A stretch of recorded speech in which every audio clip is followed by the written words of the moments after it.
안녕하세요. 새가정 유튜브 방송 월간 새가정 플러스에 출연해 주신 우리 오늘 손님은요. 오혜련 회장님이신데요. 각당 복지재단의 회장님으로 수고해 주고 계십니다. 오늘 먼저 출연한 소감부터 말씀해 주시겠어요? 네, 지난 8월 30일에 각당 복지재단의 명예이사장님으로 계신 김옥라 장로님이 저희 시어머님이신데요.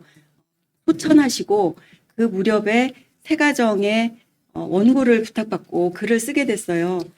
그것을 계기로 해서 오늘 월간 새가정 플러스에 이렇게 초대해 주셔서 감사합니다. 네, 이번 새가정 11호로 특집 주제는 초고령 사회를 눈앞에 둔 지금이라는 주제를 가지고 아름다운 죽음이 무엇인지 한번 생각해 보았습니다. 우리나라도 이제 2026년이면 초고령 사회가 돼서 아마 노인 인구가 굉장히 많아질 것 같은데요. 지금 현재도 노인 인구가 많아졌지만 더 많은 노인들이 이제 이 사회 속에서 같이 함께 정말 행복하고 의미 있는 인생을 살았으면 좋겠는데요. 우리 회장님께서는 이 초고령 사회에서 노인들에 대한 어떤 사역이 필요하다고 생각하시는지 그 말씀을 좀 해주시면 좋겠습니다. 네, 정말 의학의 발달로 생각지 않게 예상치 못하게 노년기가 길어지고 있습니다. 은퇴하고 나서 20년, 30년을 살아야 하는 그런 세상이 됐는데요. 우리나라는 특별히 그 노년에 대한 준비 없이 살아온 분들이 많이 계시기 때문에 노인 빈곤율이나 또 자살률 이게 OECD 1위를 달리고 있어요. 그래서 굉장히 노인들이 어렵게 살고 있는데요. 지금 또 베이비 부머들이 많이 작년부터 노년기에 접어들고 있거든요. 이분들은 그 전에 노년기와는 조금 다른 것 같아요. 왜냐하면 우리나라 산업이 경제가 굉장히 폭발적으로 성장하던 때 경제 생활을 하고 이제 은퇴를 하신 분들이라서 조금은 노년에 대해서 준비를 하면서 살아온 분들이 많이 계신 것 같은데요. 그런 분들은 위로는 노년에 계신 그 부모님을 모시고 또 본인들의 노년을 준비하면서 또 스스로 책임지고 또 청년 세대에는 부담을 주지 않기 위해서 노력하고 이런 세 가지 그 일을 해야 하는 세대들이 지금 베이비붐 세대 앞으로 노년기를 앞두고 있는 그런 세대라고 생각합니다. 그래서 이 초고령 사회를 대비하면서 여러 가지 준비들을 해야 한다고 생각하고 그런 사역들이 많이 있는데 일단 경제적인 것도 중요하지만 건강도 준비해야 되고 건강을 위해서 노력을 해야 되고 인간관계를 또 잘 쌓아놔야 한다는 말도 있잖아요. 그리고 시간이 많아지는데 여가를 어떻게 보낼지 이런 것들을 다방면으로 생각을 해야 되는데 그런 그 가장 좋은 방법 중에 하나가 자원봉사라고 생각을 해요. 자원봉사를 하면 자연히 많은 사람들을 만나게 되고 소속감과 사랑을 실천할 수 있는 기회가 되기 때문에 그리고 더 이제 재능이 많으신 분들은 재능 기부도 하고 또 후원 활동도 하고 이렇게 사회에 어떤 기여를 하겠다 이런 마음을 먹으면서 노후를 준비하면 좋을 것 같습니다. 네, 아주 좋은 말씀을 해주셨는데요.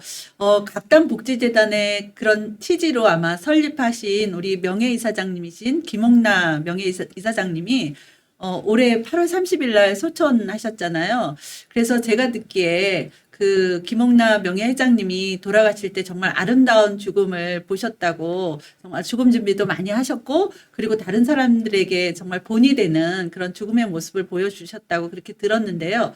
어떻게 죽음을 맞이하셨는지 그리고 시어머님 되시는 우리 김옥나 명예회장님의 죽음을 보시면서 또 어떤 생각이 드셨는지 한번 이야기해 주시면 감사하겠습니다. 네, 저희 시어머님은 각당복지재단을 설립하시고 얼마 후에 삶과 죽음을 생각하는 회를 만드셔서 죽음 준비 교육을 30년 이상 해오셨어요. 우리나라 최초로 하셨고 죽음이라는 화두를 꺼내기 힘든 화두를 이 사회에 던지시고 그 연구와 또 본인의 죽음 준비 이런 것을 쭉 해오셨는데요.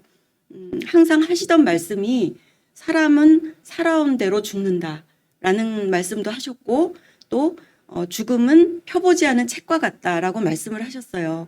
그러니까 죽음 이후는 하나님만 아실 뿐 우리는 알지 못하는데 다만 애벌레가 고치에서 깨어나오면 나비가 되는데 전혀 다른 모습으로 나오잖아요. 그것처럼 사람은 그 죽음 후에는 어떤 그 아름다운 세상으로 갈 것이다라는 그 천국에 대한 소망을 갖고 계셨어요. 그래서 그렇지만 그 천국에 대한 소망을 가지시고 이 현생에서 살 때는 정말 현재에 충실한 삶을 사셨던 것 같아요. 그래서 항상 공부하시고 그다음에 노력을 많이 하시고 부지런히 사시고 또 모토로 삼으셨던 생각은 내가 태어났을 때보다 죽을 때 이 세상을 조금이라도 더 아름답게 만들고 싶다라는 모토를 갖고 사셨기 때문에 그 해오신 일들이 걸스카웃이라든지 여선교회 세계회장을 하셨다든지 자원봉사 단체를 만드셔서 35년 동안 이렇게 봉사자를 많이 교육을 하고 배치하고 사회에 이로운 일들을 많이 하시고 정말 하루도 부지런하지 않게 지내시지 않을 정도로 제가 옆에서 봬도 정말 존경스러운 성경 공부도 열심히 하시고 또 기도도 많이 하시고 그런 정말 열심히 사신 그런 분이셨습니다. 그렇게 삶을 열심히 사셨을 뿐 아니라 실제로 죽음 교육에서 말하는 그 실제적인 죽음 준비도 하셨어요. 그래서 어머님이 그렇게 잘 살아오신 것이 좋은 죽음으로 연결이 됐다고 생각을 하는데요. 예를 들면 사전연명 의료양서를 쓰셔서 내가 연명 의료는 받지 않겠다. 어떤 뭐 투석이라든지 그런 연명 그 임종기에 그런 걸 받지 않겠다라는 의사를 분명히 밝혀놓으시고 또 장례식에 대해서도 목사님을 만나셔서 미리 내 집례를 해달라 이런 말씀도 하시고 또 어떤 분이 노래를 해주시고 어떤 곡목으로 불러달라 이런 것까지 미리 준비를 하셨고 또 유언서도 다 작성을 하셔서 혹시 그 혼란이 있을 수 있으니까 그런 거를 미리미리 다 생각을 하셔서 가족들에게도 알리시려고 노력을 하셨고요. 또 마지막에는 어떤 예감이 있으셨는지 호스피스 병원을 잘 아는 호스피스 병원을 미리 찾아가서 내가 죽을 때는 여기서 죽을 테니까 저를 받아주세요. 이렇게까지 말씀을 하셨어요. 그래서 그런 과정을 통해서 잘 살고 준비된 어떤 죽음의 그런 과정을 제가 옆에서 뵈니까 정말 이렇게 죽음도 아름다울 수가 있구나라는 생각을 하게 됐어요. 그리고 특별히 마지막 그 병원에서와 호스피스에서 한 40일 정도 계셨는데요. 그 기간 동안에 호스피스에 계실 동안에 가족들과 그 나눈 사랑의 시간 그런 시간 이게 통증이나 고통 없이 편찮으시긴 하지만 그 기간 동안에 굉장히 가족들이 감동을 받고 그 사랑을 나누고 또 이제 외국에 있는 분들은 요새 못 오잖아요, 가족들이. 그러니까 그 영상을 통해서 보고 올 수 있는 사람은 오고 이렇게 하면서 그 기간이 굉장히 축복되고 감사한 시간이었어요. 비록 편찮으셨지만 그래서 그런 것들을 이 죽음 준비 교육이라는 것을 통해서 어머님이 실제로 하셨고 곁에서 보는 저희들도 아 이렇게 하면 정말 잘 살고 죽을 수 있구나 하는 소망과 어떤 모범을 저희가 체험을 했습니다. 네. 김홍남 회장님이 올해 제가 듣기로 104세로 돌아가셨다고 그러는데, 그럼 한 30여 년 전부터 이 일을 시작하셨다 그러면 사실은 70대 정도의 이 일을 시작하신 거잖아요. 그 면도 굉장히 놀라운 것 같아요. 네. 지금 이제 초고령 사회를 맞이하면서 우리가 고령에 있는 우리 노인들이 정말 어르신들이 어떤 일을 할 수 있을까 생각하지만 정말 70대에 그렇게 훌륭한 일을 시작하신 것도 굉장히 기감이 되리라고 생각이 듭니다. 네. 그 각담복지재단에서는 제가 알기로 호스피스 교육을 처음 시작했고 그리고 죽음 준비 교육도 또 하셨다고 했는데요. 그 외에 또 어떤 교육들이 있는지 소개해주고 싶으신 게 있으시면 한번 소개해 주시면 좋겠어요. 네. 각당복지재단은 35년 전에 설립이 됐고요. 하나님 사랑, 이웃 사랑을 기초로 해서 그런 기본 정신으로 해서 설립된 재단이에요. 이 재단에서는 여러 가지 교육을 하고 있는데 초창기에는 위기 청소년 상담 자원봉사자 교육 그리고 호스피스 봉사자 교육 이렇게 두 가지를 하셨어요. 그랬는데 그런 교육들이 그런 자원봉사자들을 이제 양성하는 교육인데 교육을 받지 않고 그런 활동을 할 수가 없잖아요. 그래서 그런 교육을 통해서 이제 자원봉사를 널리 펼치려고 생각을 하셨는데 그러다가 90년에 그러니까 저희 아버님이 4년 그 설립한 지 4년 만에 좀 갑자기 돌아가셨어요. 그랬을 때 어머님이 죽음이라는 게 이렇게 가까이 있는 것이고 또 누구나 죽는다는 사실을 모르는 사람이 없는데도 불구하고 죽음이 너무나 두렵고 터부시 되기 때문에 생각조차 안 하고 입에도 담지 않는구나 이런 것을 생각하시게 됐어요. 그래서 그 죽음을 공론화해야 되겠다 이런 생각을 하시고 주변에 사별을 경험하신 분들을 모아서 삶과 죽음을 생각하는 회를 설립을 하셨거든요. 그래서 거기서 하는 교육이 죽음 준비 교육과 애도 상담 교육, 물론 호스피스 교육도 연관이 다 있지만은 그런 교육들이 이제 저희 재단에서 많이 하는 그런 교육들이에요. 그래서 그 중에서도 죽음 준비 교육을 이제 소개를 해드리고 싶어요. 왜냐하면 요새 그 초고령 사회가 되고 있기 때문에 이 교육이 꼭 필요하다고 생각해요. 이 죽음 준비 교육은 죽음에 대한 철학과 심리, 또 영성과 종교, 그다음에 법과 윤리, 또 호스피스, 애도 상담, 유언 작성, 그다음에 사전연명 의료의향서라든지 이런 여러 가지 활동들을 다 아우르고 있는 그런 종합적인 그런 교육이거든요. 그래서 이 교육을 통해서 사람들이 자기의 삶을 돌아볼 뿐 아니라 남은 삶을 어떻게 하면 의미 있게 살 것인가, 그리고 또 어떻게 죽음을 잘 준비할 것인가, 실제적인 이런 것까지 배울 수 있기 때문에 누구나 필요한 교육이라고 생각하고요. 흔히 죽음 준비 교육은 노년에만 받는 것이라고 생각할 수 있지만 그게 아니라 어느 나이 때부터라도 시작하는 것이 좋고 어떤 것이든지 준비를 미리 하면 더 잘할 수 있잖아요.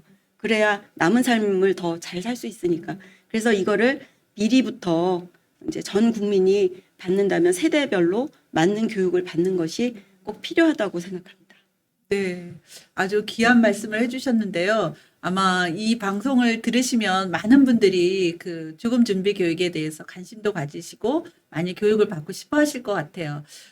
그리고 이 각담복지재단에서 자원봉사 교육을 많이 하셨다고 했는데 혹시 기억에 남는 그런 자원봉사자들이 있는지 기억에 네. 남는 분들이 있다면 한번 소개해 주시면 좋겠습니다. 네.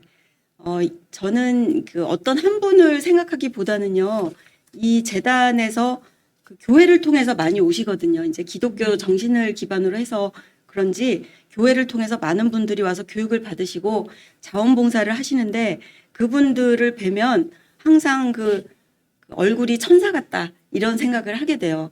근데 그분들이 제가 보기에 이렇게 느끼는 거는 이 교육을 받고 봉사를 하다 보니까 자신이 어떤 필요성을 느끼나 봐요. 더 배워야 되겠다는. 봉사를 하기 위해서도 뭐든지 뭐 상담을 하든지 죽음 준비 교육을 하든지 더 배워야 되겠다고 느끼시는 것 같아요. 그래서 계속적으로 공부를 해서 자원봉사를 하다가 자신이 자꾸 성장을 하는 거예요. 보람도 느끼지만. 그래서 공부를 더해서 석사도 되고 박사도 되고 그래서 나중에 그 분야의 전문가가 되시더라고요. 그런 분들을 참 많이 뵀습니다. 네. 좋은 취지로 그렇게 이곳에서 이제 교육을 받다가 그렇게 자기의 인생까지도 네. 이제 발전되는 그런 모습을 많이 보신 것 같으네요. 우리가 좋은 죽음을 맞이하기 위해서 죽음 준비 교육이 필요하다고 했는데요. 우리가 다 그리스도인들인데, 그리스도인들이 좋은 죽음을 맞이하기 위해서는 또 어떤 일이 필요한지, 어떤 준비를 해야 되는지, 그것도 한번 다시 이야기해 주시면 좋겠습니다. 네. 우리가 죽는다고 생각하면 그 자기 자신을 돌아보게 되는 계기가 되는 것 같아요. 그러니까 죽음 앞에서는 자기의 솔직한 모습을 이제 바라보게 되고 또 겸손해지고 삶이 유한하다는 것을 생각하게 되잖아요. 그 메멘토 모리라는 말이 요새 굉장히 많이 쓰이고 있는데 왜 죽음을 기억하라고 하느냐?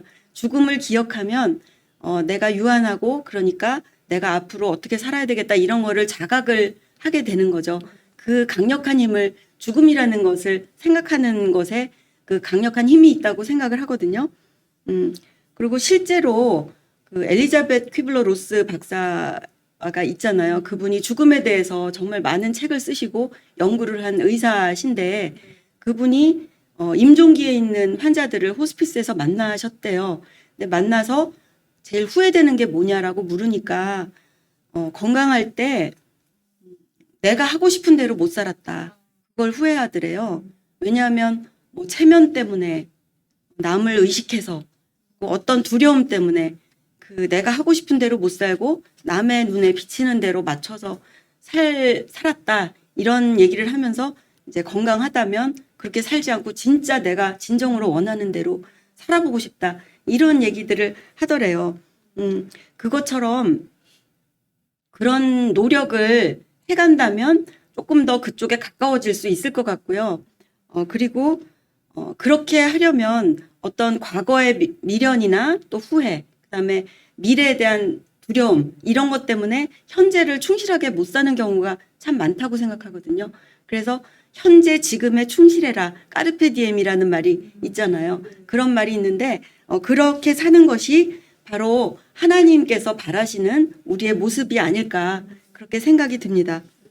그리고 실제적인 또 준비도 해야 되는데 아까 말씀드린 대로 이제 사전 연명의료서를 작성해서 그 임종기에 자기 의사를 밝혀둔다든지 또 장례 의향서도 있고 또 유언서를 작성한다든지 그 어떤 방식으로 내 삶을 마무리할 것인지 이런 거를 계속 생각하는 그런 준비가 필요하다고 저는 생각합니다. 네, 감사합니다. 마지막 질문인데요. 우리 회장님께서는 김홍란 회장님의 막내 며느리로서 그 김홍란 회장님이 마지막 죽음을 맞이할 때까지 아마 오랫동안 같이 네. 이제 사시면서 또 이렇게 어머님을 모셨다고 제가 들었는데요. 요즘엔 사실 이제 노인 인구가 많아지면서 각 집마다 같이 살거나 아니면 살지 않더라도 이제 뭐 떨어져 살지만 부모에 대해서 돌보는 자녀들이 많잖아요. 주로 예전에는 며느리들이 돌봤다 그러면 요즘은 이제 딸들이 많이 돌본다 그러는데 그렇게 돌보고 있는 자녀들에게 어떤 이렇게 먼저 모셔본 그런 경험으로 어떤 팁을 좀 주신다면 어떤 것들이 있을까요? 네, 저는 너무나 훌륭한 어머님을 모시고 살아서 감사하게 생각하는 게 우선 커요. 그런데 이제 부모님을 어쨌든 가까이 모신다는 거는 쉬운 일은 아닌 것 같아요. 왜냐하면 이제 편찮으시기 시작하고 또 모든 일에 의존하시잖아요. 그러니까 사실은 어떤 한 사람의 희생이라고까지 말씀을 하고 싶은데 그게 없다면 힘든 일인 것 같아요. 근데 그 희생을 부모님을 사랑하지만 이제 그런 희생을 하는데 그거를 너무 주변에서 당연하게 생각하거나 아니면 그냥 혼자 해라. 약간 이렇게 부담을 그 사람한테만 지우지 말고 그 좀 나누는 역할 분담을 실제적으로 이제 말로도 표현하지만 고맙다고 말도 하고 그러지만 실제적으로도 역할 분담을 하는 게 좀 좋은 것 같아요. 제 경험에 의하면 일주일에 한 번씩은 다른 그 아들이 꼭 모시고 나가서 식사를 대접했어요. 어머님을.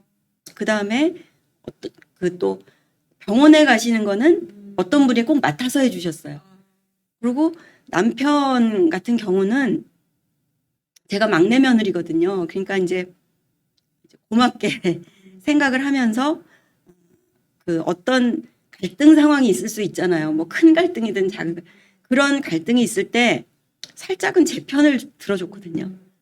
그게 좀 지혜로운 것 같아요. 그러면 며느리가 편하면 자동적으로 잘하잖아요. 그래서 그런 그 어떤 주변의 배려나 그런 도움이나 또 역할 분담 그것이 말로만 하지 말고 실제적으로 그렇게 할 때 그 모시는 사람이 훨씬 그 힘든 것이 경감된다고 생각해서 그것을 팁이라고 말씀드리고 싶습니다. 네, 감사합니다.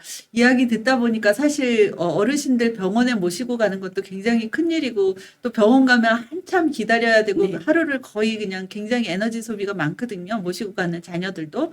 그런 면에서 그것 역할 분담하는 거 굉장히 좋은 팁인 것 네. 같습니다. 오늘 이렇게 초고령 사회를 눈앞에 둔 지금이라는 주제로 각당 복지재단의 오혜련 회장님을 모시고 이야기 나누어 봤습니다. 오늘 유익한 시간이 되었기를 바랍니다. 감사합니다. 이것으로 마치겠습니다. 감사합니다. 감사합니다.